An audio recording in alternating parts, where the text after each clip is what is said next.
Thank you, Adam, and thank you to the BCIT faculty, honored guests, and most of all, the 2016 graduates.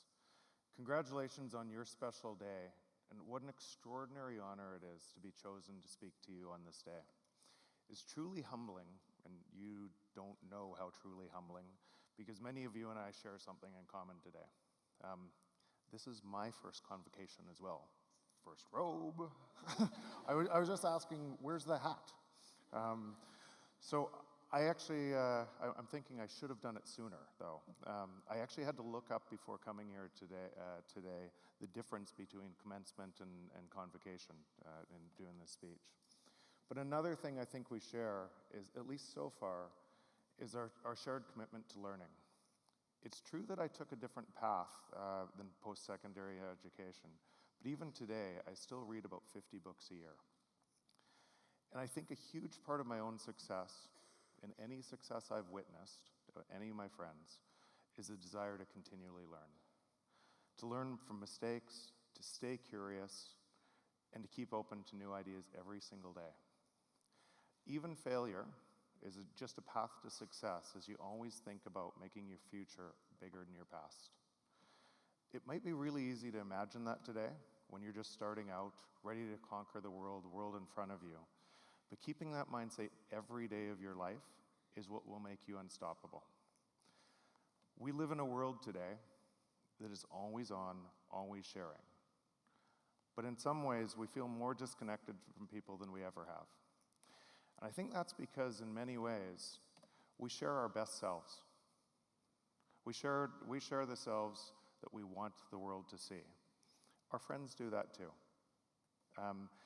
And I think in that, we might miss something deeper. Life does not look like it looks in Facebook or Instagram, at least all the time. It doesn't look like that to anybody. The real journey of what you will become in life looks very different inside than it looks like to anyone outside could imagine. And so what I want to talk to you a little bit about today is what that journey looks like for me.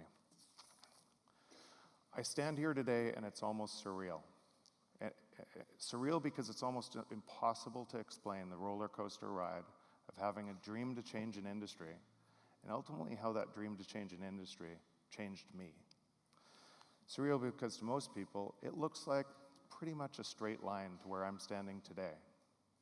To me, it looks like a massive series of failures and mistakes and learnings from falling down and getting up again.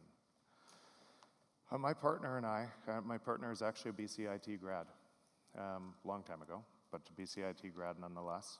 We started the business after experiencing how broken the building industry was and how it was causing pain for both buyer and seller.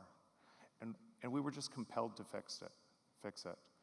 To a couple of wide-eyed entrepreneurs, it sounded simple. We just had to do it. It was anything but. That's a real story, and we owe our success to so many people, countless people who helped along the way. We started Build Direct in 1999. It's an eternity in technology development ago. And shortly after starting, we raised money from friends and family because we knew it was going to be a success and we wanted them to participate in that success. And then the technology market collapsed right after, closing the capital window. As if that wasn't bad enough, we so underestimated the opportunity or what it would cost to do, and so underestimated the problem that we needed a lot more capital. And it was 3 years of constantly living on the verge of bankruptcy, literally raising money every month so we could pay the bills and continue just getting to the next step. And we launched the site. In our first month, we sold $20,000. By the end of that year, we sold $1 million, and the next year we sold $14 million. And it was a rocket ship. We felt completely invincible, and it was awesome. We also got a little bit arrogant, because in 2008, on the back of the credit crisis, the business went up from a run rate of over $50 million to $18 million overnight. And I'll say, we were, for all intents and purposes, we should have been dead at that time. We looked inside, And we ended up finding something that would create an opportunity out of that chaos. But even with that, my wife and I had to sell our family home to save the business. What I've learned from all of this, and what I've learned along the way, is that we all hit bumps in the road, every one of us. Sometimes the bumps are so big that they make you question everything. It's in those times, when you're facing adversity, that you might actually find yourself learning the most. I know I did. To learn what you're really made of, to learn who sticks with you and who doesn't, but mostly, what you need to change in yourself to carry out your dreams. And so instead of being afraid of that adversity when you hit it, step into it. Having a big dream sometimes means that the only way to achieve it is to become the person who can achieve it. Some of you know exactly where you're going after this, and some of you have no real clear idea, and it doesn't matter.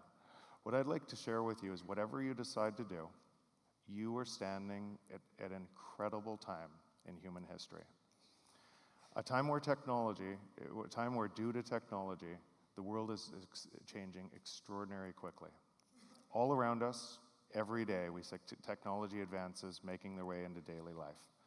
Self-driving cars, which I've been in, augmented reality, which I've seen, and other technologies are here today.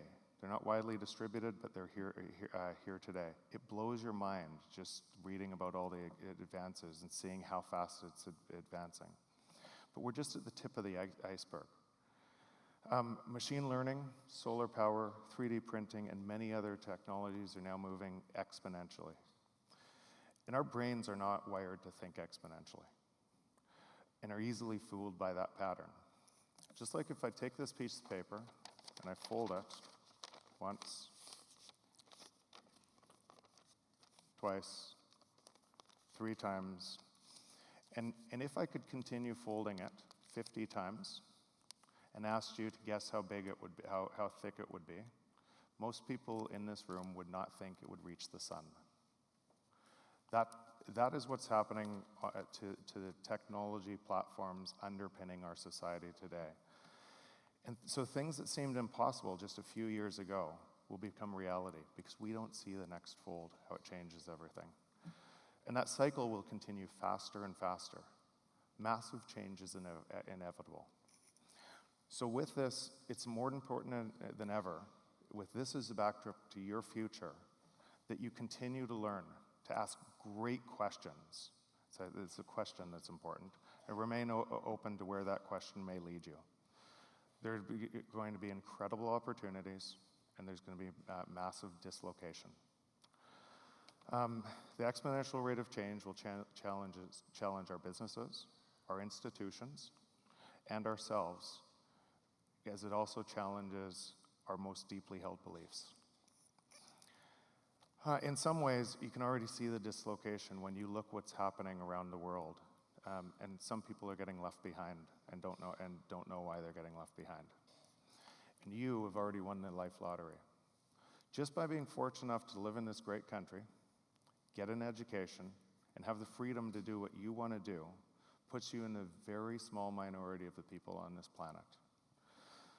And the world is going to need the best in you as we move forward through this transition, so that our shared future is a world where technology creates a better life for all of us, rather than just a few. And so, as I finish this talk, I just want to share a very personal story that's impacted me profoundly. In my early 30s, I had a worldview that went something like this. Good things happen to good people if you wait long enough. Just do the right thing, and you'll always have the life that you want. It was a pretty simple worldview, but it always worked for me. Life was incredible, and so it just kept on reinforcing that worldview. That was until my brother and best friend died in a tragic accident. One day, everything was perfect. The next day, nothing was. So not only did I lose my brother, but I also lost my worldview. It was the darkest time in my life as I tried to make sense and couldn't. He was that person who had time for everyone. And as a result, he had endless deep connections. Now, actually, it was that, ultimately, his deep connections, his friends, that made me realize something I hadn't seen before. I realized that we're all here for a short time. On the grand scale, we're all here for a short time. And making your time counts is what really matters. And when we measure what counts, making our time counts, we realize that our lives are ultimately measured by our positive impact on other people. I heard it in Kathy's speech today. You know those people. It's what you remember. It's what you those people stand out. So my wish for you today is that you make your time count, by doing the things that have a positive impact on other people. Do that well, and you'll be surprised at how easy it is to create an incredible richness in every area of your life. Congratulations again on your fantastic achievement. I hope it's one of many more to come. Thanks.